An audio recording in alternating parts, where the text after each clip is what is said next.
요한복음 14장 25절부터 31절까지 우리 한 목소리로 함께 합독하겠습니다. 내가 아직 너희와 함께 있어서 이 말을 너에게 전하였거니와 보혜사 곧 아버지께서 내 이름으로 보내실 성령 그가 너에게 모든 것을 가르치고 내가 너에게 말한 모든 것을 생각나게 하리라. 평안을 너에게 끼치노니 곧 나의 평안을 너에게 주노라. 내가 너에게 주는 것은 세상이 주는 것과 같지 아니하니라. 너희는 마음에 근심하지도 말고 두려워하지도 말라. 내가 갔다가 너에게로 온다 하는 말을 너희가 들었나니 나를 사랑하였더라면 내가 아버지께로 감을 기뻐하였으리라. 아버지는 나보다 크심이라. 이제 일이 일어나기 전에 너희에게 말하는 것은 일이 일어날 때에 너희로 믿게 하려 함이라. 이후에는 내가 너희와 말을 많이 하지 아니하리니 이 세상의 임금이 오겠음이라. 그러나 그는 내게 관계할 것이 없으니 오직 내가 아버지를 사랑할 것과 아버지께서 명하신 대로 행하는 것을 세상이 알게 하라 함이로라. 일어나라 여기를 떠나자 하시니라. 아멘. 네, 오늘 말씀의 중요한 요절은 27절이 되겠습니다. 주님 말씀하셨어요. 평안을 너에게 끼치노니 곧 나의 평안을 너에게 주노라. 내가 너에게 주는 것은 세상이 주는 것과 같지 아니하니라. 너희는 마음에 근심하지도 말고 두려워하지도 말라. 그래서 저는 오늘 이 본문을 가지고 말씀의 제목을 나의 평안을 너희에게 주노라. 주님 말씀을 그대로 옮겼습니다. 저는 여기서 가장 그 가슴에 와닿은 게 나의 평안. 그래서 제가 묵상을 하는데 주님이 누리시는 평안은 어떤 평안일까? 이 생각을 많이 해봤어요. 주님이 누리시는 평안. 분명히 우리 인간이 누리는 평안하고 많이 다를 거라 생각이 들더라고요. 그 주님이 누리는 그 평안함 속에 내가 들어갈 수 있는 것이구나. 그래서 이 말씀을 묵상하는데 그런 감동이 왔어요. 자, 이번 주에 전화 여러분 모두 주님이 누리는 그 평안함 속에 다 들어가게 되기를 축복합니다. 예. 그래서 이 앞부분에서 우리가 받았던 말씀을 다시 한번 기억해 봅시다. 우리가 어떤 말씀을 받았죠? 예. 우리는 어떤 사람이 대한다고 했어요? 요한복음 14장 앞부분에 주님을 사랑하는 자 그랬죠? 예. 주님을 사랑하는 자. 네, 어떤 사람이 바로 주님을 사랑하는 사람이죠? 주님을 사랑하는 사람은 요한복음 14장 이 앞부분에 계속 말씀하시기를 주님의 말씀을 지키는 자다. 또는 계명을 지키는 자다. 그렇게 계속 말씀하십니다. 주님의 말씀, 주님의 계명을 지키는 사람이다. 이 지킨다는 말은요. 원어에 보면 우리의 마음 속에 간직한다는 뜻이에요. 우리가 정말 사랑하는 사람이 해준 얘기는 내 마음에 다 간직하게 돼 있죠. 그리고 그걸 내가 지키려고 노력하게 돼 있습니다. 정말 주님을 사랑하는 제자는요. 주님의 말씀을 마음속 깊이에 다 보석처럼 간직합니다. 그리고 그 말씀을요. 다 간직하고 지키려고 했어요. 제가 감동받을 때가 언제였냐면 그 1년 중에 이렇게 신방을 도는데 어떤 성도 집에 갔는데 지난해에 그러니까 우리가 봄과 가을에 이렇게 신방하잖아요. 그러니까 이제 그 앞에 신방했을 때 받았던 메시지 있죠. 그 말씀 갖고 간증하는 거예요. 지난번 목사님이 신방 오셨을 때 저희 집에 신방 예배할 때 이런 메시지를 주셨습니다.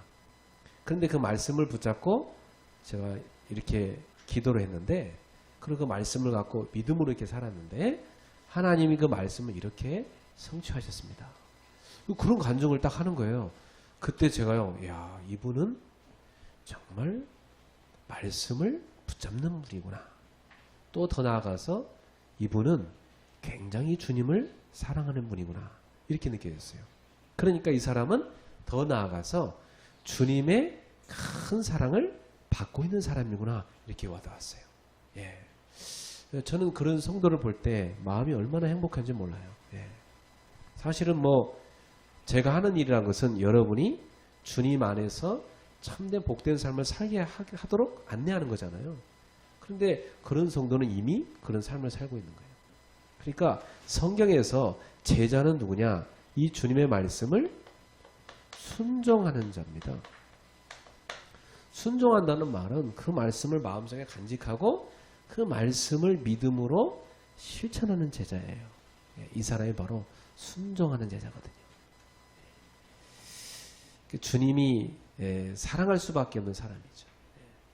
그래서 요한복음 14장 오늘 여기 우리 25절인데 지난번에 했던 이 내용들을 보면 이 14장 전체가 다 보면 계속 이 말씀이에요.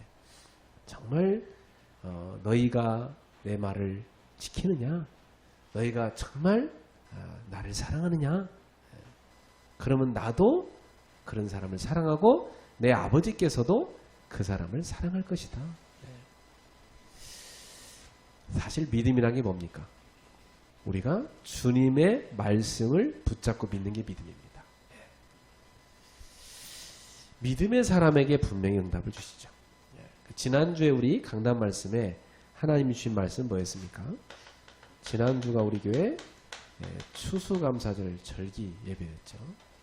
이때 하나님께서 우리에게 뭘 말씀해 주셨냐면 진짜 복이 뭐냐, 참된 복이 뭐냐, 이걸 우리한테 강조해 주셨습니다. 이 요한복음하고 다 이어지는 건데요. 정말 주님을 사랑하느냐, 주의 백성들이. 근데 이스라엘 백성들이 주님을 사랑하지 않았어요. 자기를 더 사랑했어요. 우리도 거의 다 그렇지만 주님보다는 자기를 더 사랑했어요. 그러다 보니까 좋은 것은 다 자기들이 먹고 안 좋은 거, 이렇게 어디가 흠이 있는 그런 동물 있죠. 그런 거 갖고 제사 지내고 있어요. 그리고 하나님이 너무 열받으셔갖고 야, 나는 니네 제사 받기 싫다. 그래서 저 성전 문을 너희가 드나들지 못하도록 좀 막았으면 좋겠다. 이런 말씀을 하십니다. 성전 문을 막는다는 말은 하나님과의 단절을 말하거든요. 참, 하나님이 얼마나 마음이 안타까우셨으면 너희 제사를 원치 않는다 그랬습니다. 왜? 마음이 없는 제사니까. 그죠? 왜? 영혼이 없는 사랑이라는 거 있잖아요. 껍데기로만 사랑한다고 하는 거? 그 거짓 사랑이라 하잖아요. 진짜 사랑 어때요? 느껴지죠? 아, 진짜 이 사람이 날 사랑하는구나. 예. 정말 하나님 보시기에 백성들이 하나님 사랑한 게 아니었어요. 그러면서 너희는 나의 그 계명을 어겼다 말씀하셨어요. 우리가 언제 어겼습니까? 그랬더니 너희는 나의 것을 도둑질했느니라. 무슨 도둑질을 우리가 했습니까? 너희는 나의 것인 11조와 봉헌을 바치지 않았다. 그것은 내 것인데 니네가 마음대로 갖다 썼다. 그래가지고 그들이 그렇게 하나님 앞에 범죄한 것에 대해서 하나님은 책망하셨습니다. 그렇게 책망했음에도 불구하고 백성들이 듣지 않아서 결국은 말라기 선지자를 끝으로 하나님과 이스라엘 백성 사이에 이 소통이 끊어져 버렸어요. 그래서 암흑기가 들어갔네요. 그러니까 하나님의 말씀이 더 이상 임하지 않았어요. 백성들도 하나님께 성전에서 제사 지내지 않았어요. 그러니까 예배가 끊어진 거죠. 그래서 완전히 이스라엘은요, 주변국에 완전히 속국이 되고 전쟁이 터지고 계속 어려움 당했습니다. 참 안타까운 일이죠. 그죠? 우리가 하나님의 것을 도둑질하면 안 된다는 거예요. 정말 나를 사랑하느냐? 그러면 순종하라는 게 주님의 말씀입니다. 그래서 이 하나님 앞에 너희가 온전한 11조와 봉헌을 해라 그랬어요. 온전한 11조와 봉헌을 할 때에 하나님이 어떤 응답을 주시냐? 너희에게 임하는 재앙을 막아줄 것이다. 그래서 황충, 이 메뚜기가 너희를 공격하지 못하게 할 것이다. 너희의 재산을 노략질하지 못하게 하겠다. 그리고 너희의 수확을 풍성하게 하겠다. 그리고 너희는 온 이방인들 앞에 하나님의 복받은 자라고 증인되게 하겠다. 이런 응답을 주님이 약속하셨습니다. 우리 렘넌트들 또 우리 청년들, 여러분은 아주 중요한 시기에 있습니다. 나는 여러분이 이 땅을 사는 동안 저 사람은 하나님의 복받은 자라 이렇게 살기를 바랍니다. 그래야지 쟤는 예수 믿는데 왜 저렇게 찌질하게 살아? 이런 말 듣는 것처럼 참 안타까운 게 없어요. 그럼 자기도 힘들 뿐만 아니라 하나님 영광도 가리는 겁니다. 그렇죠? 여러분을 누가 볼 때 야, 주의 복받은 자로다 이렇게 보여줘야 됩니다. 그렇죠? 그러려면 우리 청년들이나 렘넌트들은 정말로 여러분이 세 가지 회복하세요. 세 가지 회복. 첫 번째, 여러분은 하나님 앞에 온전한 헌금 회복하세요. 그래서 여러분이 직장 다닐 때 또 돈을 이제 벌기 시작하면 청년 우리 렘넌트는 용돈 받잖아요. 근데 여러분 하나님의 것을 여러분 쓰면 안 돼요. 11조는 하나님의 것이라고 했어요. 그 11조는 무슨 표현이냐면 하나님이 나를 다스리는 왕이십니다. 그러므로 내가 하나님께서 주시는 복으로 삽니다 하고 신앙의 표현으로 나의 소득의 10분을 하나님께 드리는 겁니다. 그렇죠? 또 뭐냐면 그것은 내가 이 땅에 살아가는 동안 하나님의 축복을 받고 살아가는 것입니다. 그래서 그걸 가지고 내가 주님의 몸된 교회를 섬깁니다. 이스라엘 백성들이 11조 드린 걸 가지고 하나님 나라를 위해서 성전에서 봉사하는 레위인들 그들의 먹을 것을 주었습니다. 왜냐하면 출애굽할 당시에 이 애굽에 하나님의 그 재앙을 보낼 때 이 피를 바르는 집은 다 재앙이 넘어갔어요. 그죠? 그래서 그 피를 발라라는 그 복음을 들은 사람들은 다 살았어요. 근데 그 복음을 듣지 못한 그 이집트 애굽 사람들의 장자는 다 죽었어요. 그래서 하나님께서 너희 장자는 원래 죽을 목숨인데 내가 살리지 않냐. 그래서 너희 장자를 다 나에게 바쳐라 그랬어요. 근데 장자를 다 보내서 성전 일을 하게 하려니 보내기가 싫어. 이 장자를 데리고 살고 싶지. 그러면 니네 장자의 몫으로 내가 레위 지파를 너희 장자를 대신해서 장자 지파로 쓰겠다. 그래서 그 레위 지파가 너희 장자를 대신해서 성전에서 일하게 만들겠다 그랬어요. 그래서 이 레위 지파의 모든 분깃은 재산은 싹 다 11지파한테 다 골고루 나눠줬습니다. 그럼 11지파는 레위 지파 걸 받았잖아요. 그걸 갖고 농사를 져요. 일을 해요. 그럼 소득이 남죠.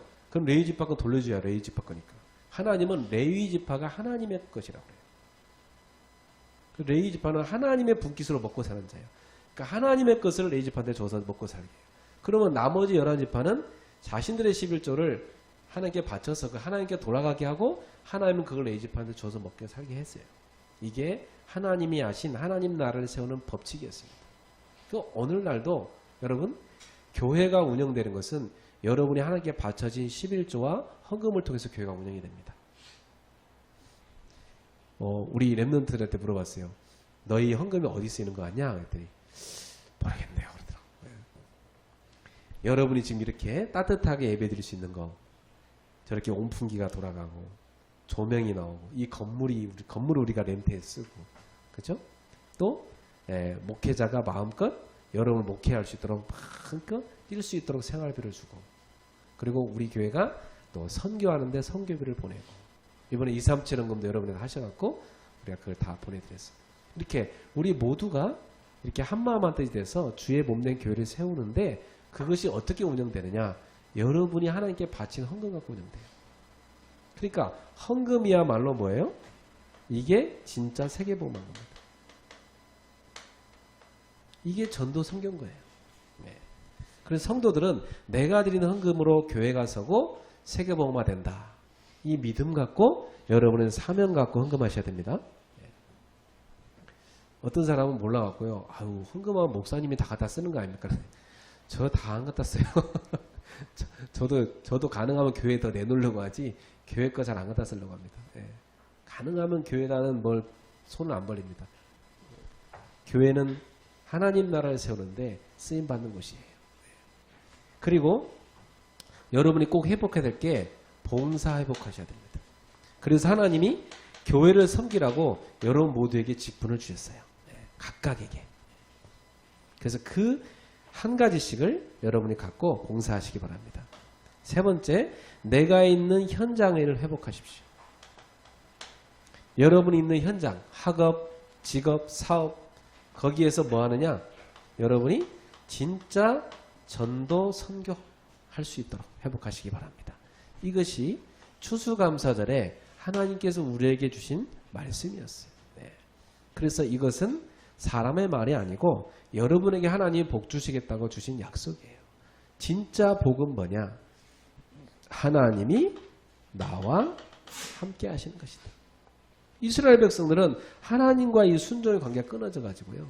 사랑과 순종의 관계가 끊어져서 하나님이 그들을 떠나버린 안타까움이 임했어요. 하나님이 떠난다는 말은 재앙이 임하는 것입니다. 하나님이 함께 하시니까 황충을 막아주고 너희의 포도 열매가 기한 전에 떨어지지 않도록 내가 지켜주겠다 약속했어요. 여러분의 모든 삶의 생활의 필요한 걸 다 책임지겠다는 약속이에요. 하나님이 나와 함께함의 축복. 우리와 함께하는 내 축복. 임마누엘이죠. 이 축복.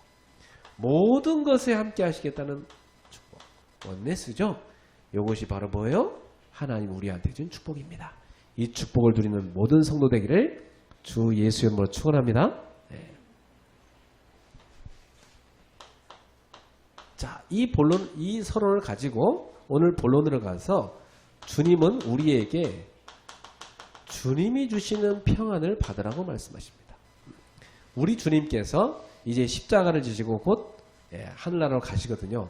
그래서 어찌 보면 제자들한테 주시는 영적 유산이 뭐냐? 그것은 평안이라는 거예요.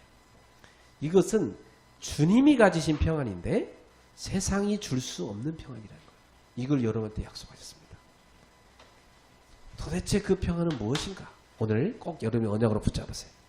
자, 보혜사 성령을 보내주겠다고 했어요. 보혜사란 말이 무슨 말이죠? 보혜사. 이 보혜사란 말은 헬라어로는 파라클레토스란 말이에요. 파라클레토스는 무슨 뜻이냐면 세 가지 의미로 찾아볼 수 있어요. 우리의 모든 부분을 도와주시는 분. 그런 뜻이에요. 그리고 우리의 모든 부분의 상담자, 카운셀러라는 뜻이. 그리고 우리의 죄에 대해서 변호해 주시는 애드버킷, 우리의 변호자가 되신단 말이에요. 여러분 법정에 가면 변호사가 그 죄인을 다 변호해 주잖아요. 우리는 다 마땅히 심판받고 멸망받아 지옥 갈 수밖에 없는 죄인인데 예수님께서 우리의 변호자가 되셨고 내가 저 친구의 죄를 대신 싹 다 지불했습니다. 대속물로. 그러니까 저 사람의 죄는 다 씻음받았습니다. 이렇게 변호해 주신다는 것이죠. 이런 뜻이 바로 보혜사예요. 원래 이 보혜사를 누가 했었죠? 제1 보혜사가 누구였어요? 예수님이셨죠. 원래 예수님이 보혜사를 했어요. 보혜사로서 제자들과 이러한 제자들을 도와주는 일을 했단 말이죠. 그런데 예수님이 지금 뭐라고 얘기해요? 다른 보혜사를 너에게 보내주겠다. 요한복음 14장 16절 17절에 보면 다른 보혜사를 너에게 보내주겠다. 그가 와서 뭐 하겠다는 겁니까? 그는 진리의 영인데 영원토록 너희와 함께 있게 하시고 너희 속에 있게 하겠다. 다른 보혜사. 예수님을 대신해서 너희를 돌봐줄 보혜사를 보내주겠다. 그는 너희와 영원히 함께 할 것이다. 이렇게 약속했습니다. 그래서 이 보혜사란 말은 원래 한자를 한국말로 번역해 놓은 거라서 그냥 음역만 한 거예요. 한자를. 보혜사 이렇게. 그래서 한국말로도 번역이 좀 어려워요. 이 왜냐하면 뜻이 여러 개가 있으니까. 그래서 저는 이 보혜사를 어떻게 번역하냐면 이렇게 번역해요. 보호자. 여러분 학교 다닐 때 학교에 제출하는 어떤 뭐 물건이 어떤 학교에서 내라는 뭐 있었잖아요. 그때 부모님 도장 찍죠, 그죠? 보호자인 딱 도장 찍어서 보내잖아요. 요즘 뭐 사인 착 해서 보내고. 저는 항상 그거 할 때마다 나의 보호자는 하나님이시다. 저는 항상 그 믿음 갖고 살았어요. 지금도 나의 보호자는 하나님이시다. 근데 이 보호자라는 단어가 또 어디 나오냐니까? 로마서 16장 1절이죠. 보니까 나의 보호자 베베 이렇게 나왔어요. 목회자가 성도들의 보호자인 줄 알았는데 성경에는 반대로 나왔네. 성도가 목회자의 뭐예요? 보호자예요. 아, 그렇구나. 네. 근데 여러분에게 영원한 보호자가 누구시냐? 성령 하나님. 지금도 여러분과 함께 하십니다. 네. 그래서 이 성령 하나님께서 여러분의 모든 걸 보호하시는데 어디서 보호하시죠? 내 속에 내주하시면서. 그리고 나의 모든 삶을 인도하시는 것입니다. 언제까지 인도하시죠? 천국 가는 그날까지 인도하십니다. 여러분, 불신자는 지옥 가는 그날까지 누가 이끌죠? 마귀가, 귀신이 동행합니다. 여러분은요, 성령이 천사와 여러분을 이끌어갑니다. 이런 엄청난 축복이에요. 그리고 우리에게는 보혜사 성령으로 충만받으라고 말씀하십니다. 성령으로 충만받으면 여러분한테 어떤 일이 생기느냐? 권능이 올 것이다. 하나님이 주는 권능이 온다. 이 권능이란 건 뭐냐면 위로부터 주시는 하나님의 엄청난 능력입니다. 이 파워입니다. 네. 이 영적 파워를 우리 신자들은 다 갖고 있어야 돼요. 여러분이 직장 갈 때, 학교 갈 때 영적 파워를 갖고 가셔야 돼요. 그러면 성령의 능력으로 일하시게 됩니다. 공부하게 됩니다. 우리 학생들 정말 여러분한테 힘이 필요하죠. 제가 요즘 우리 학생들 이렇게 보면은 제가 이렇게 주일학교 때도 아이들 이렇게 많이 얘기해 보거나 또 다락방에서 얘기해 보면 애들이 이렇게 쉽게 말하면 희마리가 없어요. 애들이 이렇게 이러고 있어요. 그 애들이 왜 기를까? 애들 같지가 않고 노인 같아. 저 가서 니네 그 기소주 좀 가져와 그래도 성경책 들고 와. 이러고 있어요. 야, 애들이 왜 저럴까 싶어요, 요즘 애들. 너무 공부에 지쳤는지 시달렸는지 애들 같지가 않아. 노인 같아. 이야, 진짜 우리 아이들도 영적 힘이 필요합니다. 네. 우리 랩런트들 성령 충만 받으세요. 나는 이렇게 생각해요. 여러분이 공부보다 더 중요한 건 여러분 영적 상태라고 생각해요. 내 영적 상태가 성령 충만 받아야 공부도 되어지는 것이고, 내가 그걸 왜 합니까? 전도 선교, 세계복음화 때문에 하는 거 아닙니까? 그래 공부가 되어지는 것이죠. 여러분 직장 갈 때 무엇보다 중요한 건 여러분 영적 상태라고 생각해요. 영적 상태에 따라서 직장 가서 여러분이 성령 인도를 받는 것입니다. 그래서 진짜 여러분의 영적 상태를 점검하시고 바꾸십시오. 어디로? 서밋으로 따고 나가십니다. 하루 중에 정말 제일 중요한 시간은 언제냐? 하나님 앞에 내가 홀로 예배하는 시간이다. 나는 그 시간이 제일 행복하고 그게 나한테 제일 소중하고 중요해요. 사람들은 보니까 뭐 휴대폰도 많이 하고 인터넷도 많이 하고 뭐 영화도 많이 보고 그러는데 나도 좀 그런 거 좀 보고 싶긴 한데 나 솔직히 시간이 없어요. 우리 집사람도 그러더라고. 나 영화 무료 티켓이 자꾸 오는데 갈 시간이 없다는 거예요.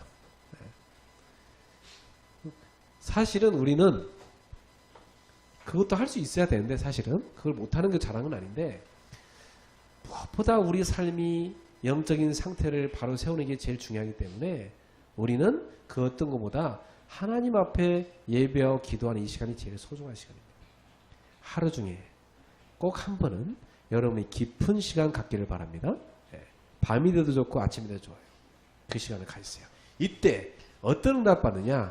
하나님의 위로부터 주시는 권능을 입으셔야 됩니다. 그러면 반드시 따라오는 응답이 있어요. 하나님이 여러분에게 증거를 주시게 돼 있고 여러분은 내 증인이 되리라. 주님의 증인이 되는 것입니다. 그 증인 된다는 말은 무슨 말입니까? 아, 이방인들이 볼 때 저 사람은 하나님의 복을 받고 사는 사람이구나. 이런 게 여러분의 모든 삶에 나타난다는 것입니다. 저 사람은 하나님이 함께하는 사람이구나. 이런 증거가 여러분 삶에 나타나는 거예요. 그게 사실은 진짜 전도거든요. 그 전도란 건 뭐냐면 내 입으로 떠드는 게 아니고 내 삶에 하나님이 임마누엘 하신다는 것이 보여지는 것입니다. 하나님이 저와 함께하는구나. 이게 보여지는 거예요. 근데 모든 것을 함께 하시네? 이렇게 나타나는 겁니다. 그러면 여러분을 볼 때요. 이야, 저 사람한테 오는 저 힘은 어디서 오는 거냐? 바로 저 신앙의 힘이구나. 야, 저 사람이 믿는 그 하나님 나도 믿고 싶다. 저 사람 다니는 교회 나도 가고 싶다. 나 저 사람하고 자꾸 얘기하고 싶다. 이렇게 되는 겁니다. 예. 그래서 여러분은 끌려다닌다가 아니고 끄는 자가 되는 것입니다. 그 끄는 힘을 하나님이 이로부터 주시게 되어 있어요. 그 힘을 얻기를 주 예수님으로 축복합니다. 보혜사를 보내사 너희와 영원토록 함께 있게 하겠다. 그래서 이 보혜사께서 여러분과 함께 하심으로 말미암아 어떤 축복이 오느냐? 이 보혜사가 여러분과 함께 하셔서 세상에서 줄 수 없는 진정한 평안. 그 평안은 누구의 평안이죠? 주님의 평안. 주님이 갖고 계신 그 평안을 이 보혜사 성령을 통해서 너에게 주겠다는 것입니다. 이 평안을 말이죠. 이 평안은 무슨 평안이냐? 주님께서 말씀하셨어요. 보혜사 곧 아버지께서 내 이름으로 보내시는 성령 그가 너희에게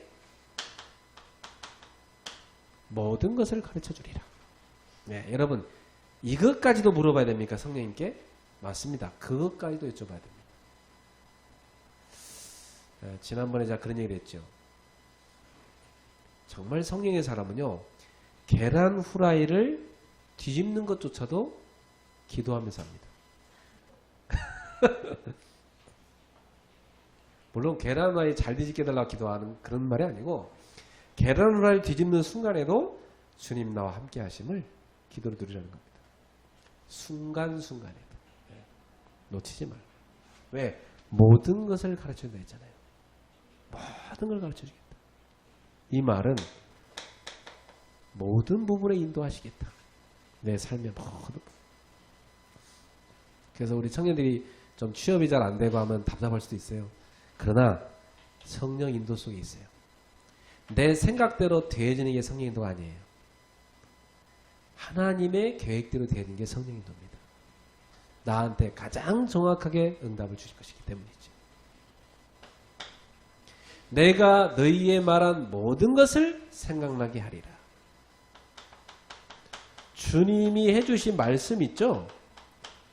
이 말씀을 생각나게 해주겠대요.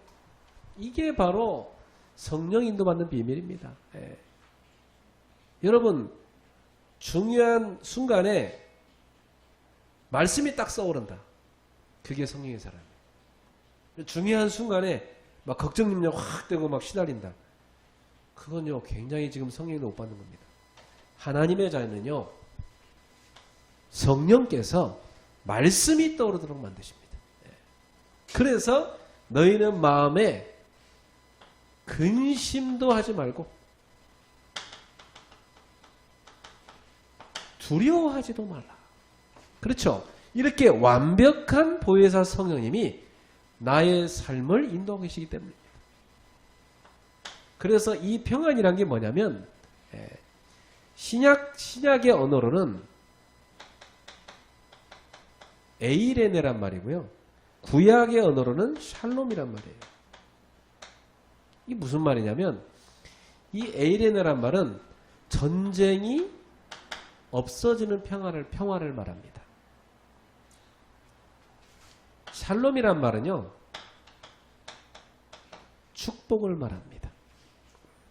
그래서 유대인들이 아침 밤에 서로 인사할 때 뭐예요? 샬롬 이러죠. 그죠? 그 말 뭐예요? 하나님의 그 축복하심이 너에게 있기를 바란다. 여러분, 성경에서 말하는 하나님이 주시는 복이 뭐라고 했어요?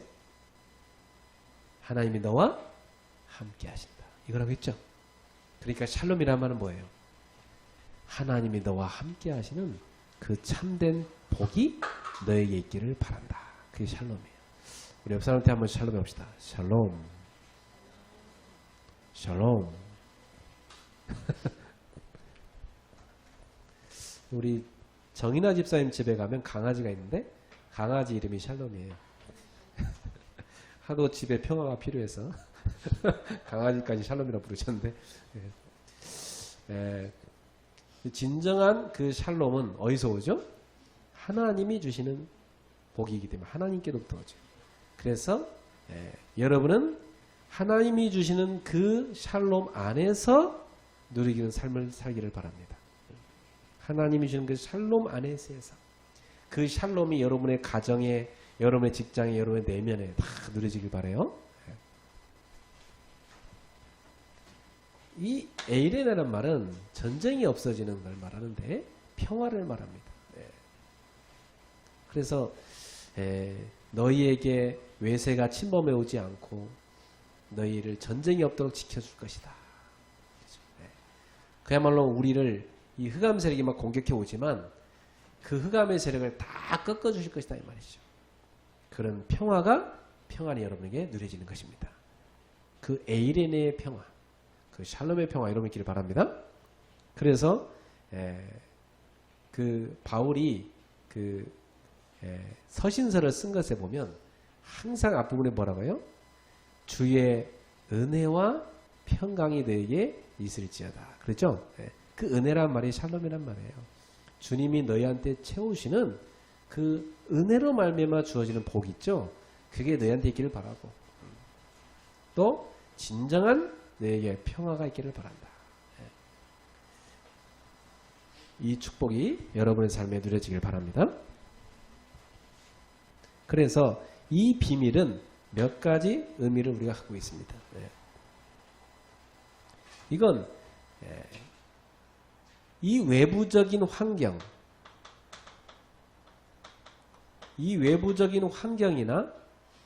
또는 조건에 제한받지 않는 평안을 말합니다. 내 외부 환경이 너무 어렵고 내게 있는 지금 조건이 힘들다 할지라도 이 환경이나 조건에 전혀 영향받지 않고 제한받지 않는 그런 평화, 그게 주님이 주시는 평안을 말합니다. 지금 내가 삶이 어렵고 공격을 받고 있다 할지라도 그것이 나에게 전혀 영향을 줄 수 없는 그 평안, 그게 주님이 주는 평안이다. 그래서 사도 바울이 뭐라고 그래요? 빌립보서 4장 11절부터 13절에 나는 배불러도 배고파도, 그죠? 풍부해도 궁핍해도 나는 자족의 비밀을 배웠다. 그게 뭐예요? 그게 평안이에요. 행복이죠. 내게 능력 주신 자 안에서 내가 모든 것을 할 수 있느니라. 이 평안을 바울이 누렸던 것처럼 여러분도 누리기를 바랍니다. 이것은 세상 사람이 전혀 알 수 없고 줄 수도 없는, 세상 사람은 알 수도 없고 줄 수도 없는 하나님만이 우리한테 주시는 거룩한 평안입니다. 이 평안이 바로 주님이 누리시는 그 평안이고 그 평안을 우리한테 주시겠다는 것이죠. 그래서 이 평안은 모든 염려, 두려움을 다 없애는 평안입니다. 이게 주님 우리한테 주시는 평안이에요. 근데 이 평안은 어떻게 주어지느냐? 어떻게 해야 이 평안이 주어질까요? 그것은요, 주님과 나와의 관계, 여기서 주어지는 것입니다. 그래서 여러분, 에덴 동산을 생각해 보세요. 선악의 알게 나무 실과와 생명나무실과를 센터에 딱 두고 그것을 늘 쳐다보면서 주님과 아담의 관계를 기억해야 되었습니다. 그때 그 안에서 평화를 누릴 수가 있었어요. 근데 그 순종을 버리고 불순종했을 때 주님과의 관계가 끊어져 버리죠. 그때 평화가 깨져 버리잖아요. 그래서 그때부터 아담 하와의 가정에 분열이 가득해지고 하나님과의 단절이 오고 그때부터 형제 간의 분열이 와서 형제 간의 형이 동생을 죽이는 일도 일어나고 이런 비참한 그런 평화가 없어지는 재앙이 오게 됐습니다. 주님과 나와의 관계, 이게 바로 평안의 비밀인 것입니다. 인간이 하나님과 이렇게 함께하는 축복을 누렸지만 결국 인간이 타락해서 하나님은 이 관계를 회복시키고자 열으신 방법이 바로 십자가였습니다. 십자가를 통해서 하나님과 원수된 인간을 하나님과 화목케 하셨습니다. 하나님과 화목케 하셨습니다. 그리고 이방인과 유대인, 그러니까 하나님 믿는 사람과 믿지 않는 사람, 이 사람들을 우리 둘을 하나로 만드는 비밀이 바로 뭐냐면 십자가예요. 그 화목케 하는 비밀. 이 십자가는 바로 예수 그리스도께서 우리를 위해서 짊어지신 희생이죠. 그래서 여러분의 진정한 평안은 어떻게 옵니까? 오늘도 예수 그리스도의 십자가를 붙잡을 때 여러분에게 무너졌던 그 평화가 회복되는 것입니다. 여러분 마음의 불안과 염려를 다 쫓아내는 비밀이 뭐냐? 오늘도 예수 그리스도의 십자가를 통해서 하나님과의 온전한 관계를 회복할 때입니다. 오늘도 그 십자가를 붙잡기를 주님의 이름으로 축원합니다. 그래서 이 십자가의 비밀을 하나님은 우리에게 어떻게 붙잡으시냐? 성령을 보내셔갖고 성령의 역사를 통해서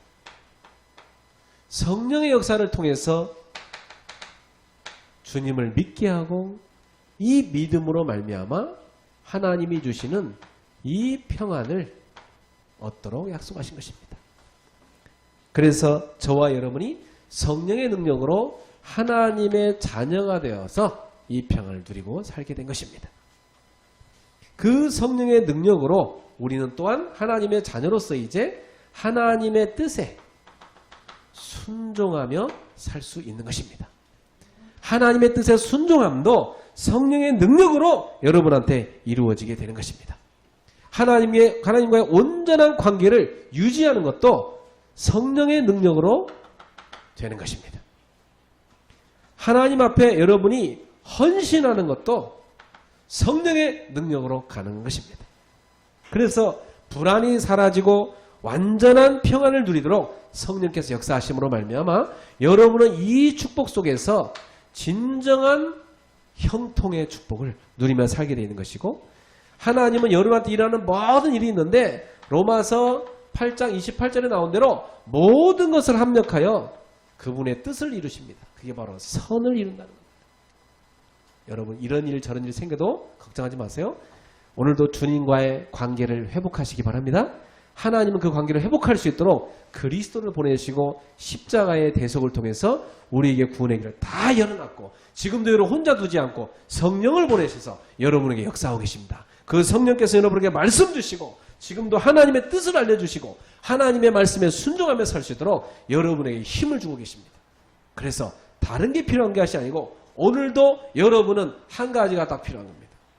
오직 성령이 너희에게 임하시면 너희가 권능을 받고 예루살렘과 온 유대와 사마리아 땅까지로 내 증인이 되리라. 성령 충만 받으세요? 성령 충만이 뭡니까 근데? 성령 충만은 성령이 나의 생각, 마음, 영혼 모든 걸 다스리는 거예요. 그 비밀이 성령 충만이에요. 그래서 성령이 지금 나의 삶의 모든 부분에 침투해서 그분이 간섭하시고 역사하는 게 성령 충만이에요. 이 비밀이 어디에 나오냐면 성삼위 하나님의 비밀이 나옵니다. 그게 무슨 비밀이죠? 삼위일체의 비밀이에요. 삼위일체의 비밀. 여러분 삼위일체의 비밀은요, 성부, 성자, 성령 하나님이 있어요. 성부, 성자, 성령. 이 삼위 하나님이 한 하나님으로 함께 하십니다. 무슨 말이죠? 하나님은 몇 분이시죠? 하나님은 한 분이시죠. 근데 성부 하나님, 성자 하나님, 성령 하나님 세 분이 계신 것 같죠? 그죠? 이걸 성경 뭐라고 하냐?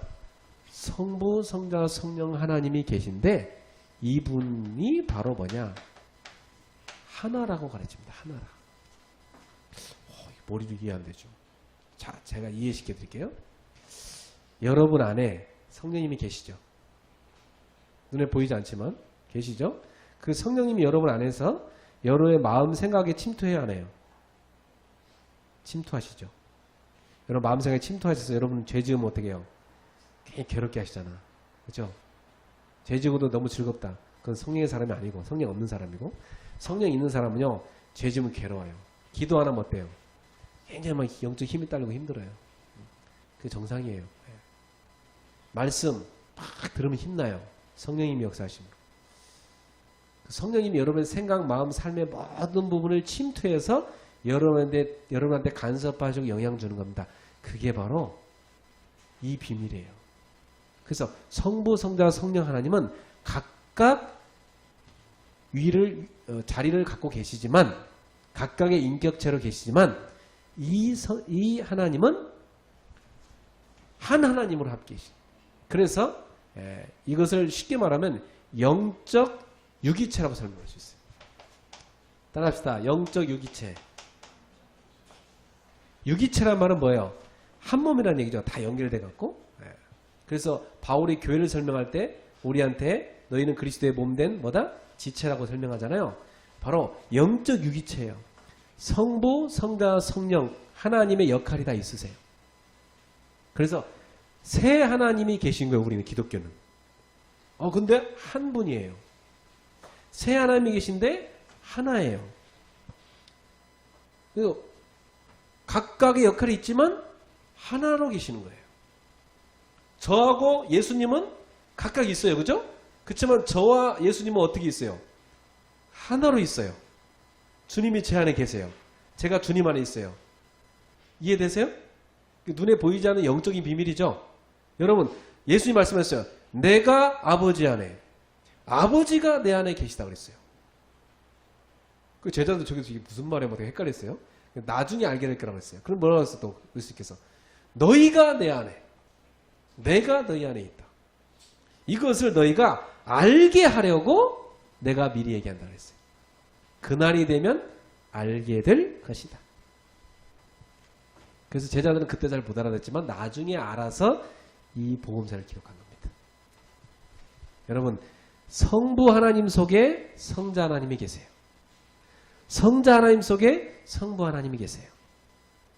그리고 성자 하나님으로부터 성령이 오셨고 성부 하나님으로부터 성령이 오셨어요.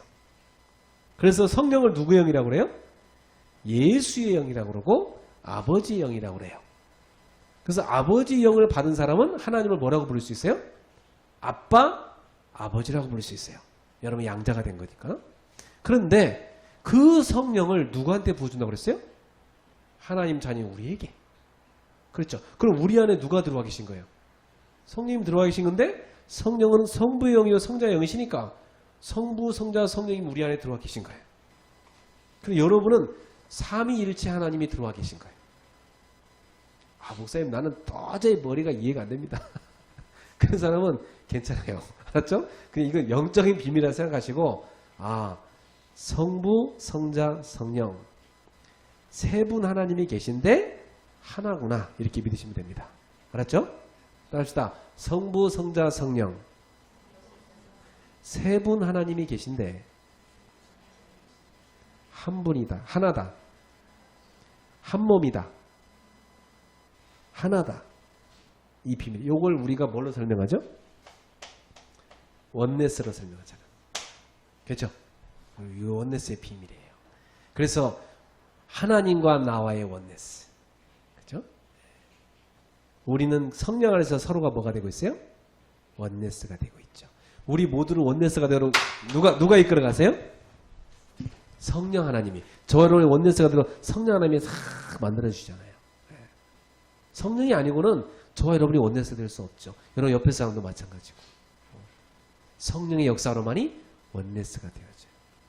악령은 어떻게 해요? 원네스가 아니고 원리스. 하나됨을 깨는 거예요. 그렇죠? 성령은 하나되게 하는 영이에요. 여러분 가정에 성령의 역사하시길 바랍니다. 그럴 때 흑암이 꺾이고 분열이 떠나는 거예요. 하나됨의 역사가. 이러한 비밀을 누리는 걸 뭐라고 합니까? 형통과 선이라고 말합니다. 이 축복을 누리기를 바라요. 세상이 주는 평안은 어때요? 세상이 주는 평안은 염려와 두려움이 없나요? 여러분 쉽게 말해서 돈 좀 갖고 있으면 잠깐 평안한 것 같지만 조금 있으면 또 불안해져요. 왜? 돈이 없어질까 봐. 그게 세상이 주는 평안 아니에요. 또 누구한테 의지해서 기대서 얻는 평안. 왜 여성분들이 그런 얘기하죠. 아 내가 결혼해서 남자한테 썩 기대면 평안할 것 같아. 오래 못 갑니다. 그것도 똑 부러져요. The water is wide. 그 팝송에 보면은 뭐예요? 내가 나무에 가느다란 나무에 기댔는데 그 나무가 나중에 똑 부러지고 말았다. 그런 얘기 나오죠. 인생이란 게 그런 거예요. 내가 남자한테 기대고 살 줄 알았는데 그 남자도 어떻게 해요? 똑 부러지다. 그게 연약한 게 인간이에요. 예. 여러분이 사람으로 평안할 수 없고 돈으로 평안할 수 없고 지위로 평안할 수 없습니다. 여러분 하나님이 주는 평안만이 여러분에게 영원한 평안이요 거룩한 평안이요 참된 평안입니다. 이 평안을 누리길 바라요. 성부, 성자, 성령 하나님이 원네스를 이루어서 서로에게 침투하시면서 각각의 역할을 하시듯 성부, 성자, 성령이 우리 속에 침투하시어 우리에게 영향을 주시고 우리가 그분의 뜻 가운데 살아갈 수 있도록 인도하심의 그 축복을 그 영적 비밀의 축복을 저와 여러분이 누리게 되기를 주님의 이름으로 축복합니다. 그래서 우리가 누리는 평안은 일시적이거나 세상적인 임시적인 평안이 아니라 영원한 평안, 참된 평안입니다. 그래서 잠깐 평안 주는 건 거짓된 평안이라고 해요. 그런 거짓된 평안에 속지 말고 진짜 평안, 영원한 평안을 누리는 여러분 되기를 주의 이름으로 축복합니다. 네. 자, 결론을 맺겠습니다. 그래서 지금부터 여러분은 어떤 사람이 되느냐? 주님의 말씀을 품는 자가 되십시오. 세상 걸 품지 말고 주님의 말씀을 다 품는 자가 되십시오. 이 말씀을 품었으면요, 그 말씀을 묵상하는 자가 되십시오. 말씀이 곧 하나님입니다. 그러면 성삼위 하나님께서 여러분 속에 충만해지는 비밀이 말씀을 묵상할 때입니다. 이 말씀을 묵상했으면요, 이 말씀을 가지고 믿음으로 믿음의 실천을 하십시오. 그러면 여러분에게 진정한 평안이 누려질 겁니다. 이것을 우리가 뭐라고 말하냐? 한마디로 말해서 기도라고 합니다. 이 기도를 누리는 사람에게 하나님은 뭘 주십니까? 참된 평안을 주십니다. 여러분이 이 기도를 누릴 때 하나님이 누리는 그 평안함이 여러분 속에 딱 들어옵니다. 성삼위일체 하나님께서 누려지는 이 평안이 내게 누려지기 시작합니다. 성부 하나님과 성자 하나님의 관계 속에 누려지는 그 평안함이 나와 주님과의 관계 속에 누려지기 시작합니다. 이 평안을 여러분 누리는 비밀이 뭡니까?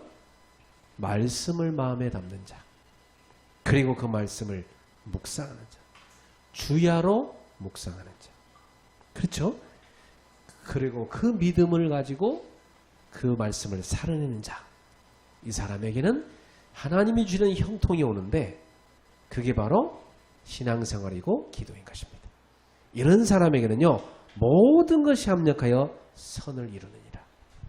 하나님을 사랑하는 자, 곧 그 뜻대로 부르심을 입은 자들에게는 모든 것이 합력하여 선을 이루느니라. 이게 바로 형통이고, 이게 바로 여러분이 누려야 될 샬롬이고, 이게 바로 기도의 비밀인 것입니다. 이 축복을 누리는 모든 그레이스 가족 되기를 주 예수님으로 축원합니다. 따라합시다. 나는 혼자가 아닙니다. 보혜사 성령님께서 나와 함께 하십니다. 성삼일체 하나님께서 나와 함께 하십니다. 이 비밀을 누리는 여러분 되기 바랍니다. 그 평안함이 여러분의 어디로 들어가죠? 영혼 속으로, 마음 속으로, 여러분의 세포 속으로 들어갑니다. 그 평안함이 누려지게 되면 외부의 어떤 것에도, 외부 환경, 외부 어떤 조건에도 제한받지 않습니다. 다 초월합니다. 뛰어넘습니다. 세상에 그 어떤 사람도 줄 수 없고 알 수 없는 평안이에요. 하나님의 자녀만이 누리는 거룩한 평안입니다. 이걸 여러분에 주신 겁니다. 이 평안을 가질 때 여러분은 사단이 던져주는 걱정, 근심, 염려 거기에 속지 않게 되어 있습니다. 진짜 힘을 누리게 되어 있습니다. 이 평안은 주님과의 관계 속에서 내게 깊이 누려집니다. 그래서 이번 주에 여러분이 주님과의 관계를 어떻게 누리느냐? 말씀을 품고 그 말씀 묵상하고 그 말씀 믿음으로 실천하여 적용하여 형통의 축복 누리길 바랍니다. 기도하겠습니다. 주님 감사합니다.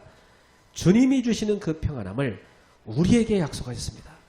사랑하는 주님, 그 평안을 우리 영혼 깊은 곳에서, 마음 깊은 곳에서, 우리 모든 세포 속에서 누리게 하여 주시옵소서.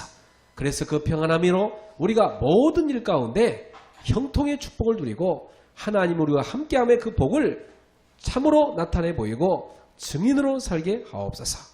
여기 모인 모든 주의 백성들에게 성삼위 하나님께서 함께하는 그 축복이, 그 샬롬의 축복이 누려지게 하옵소서.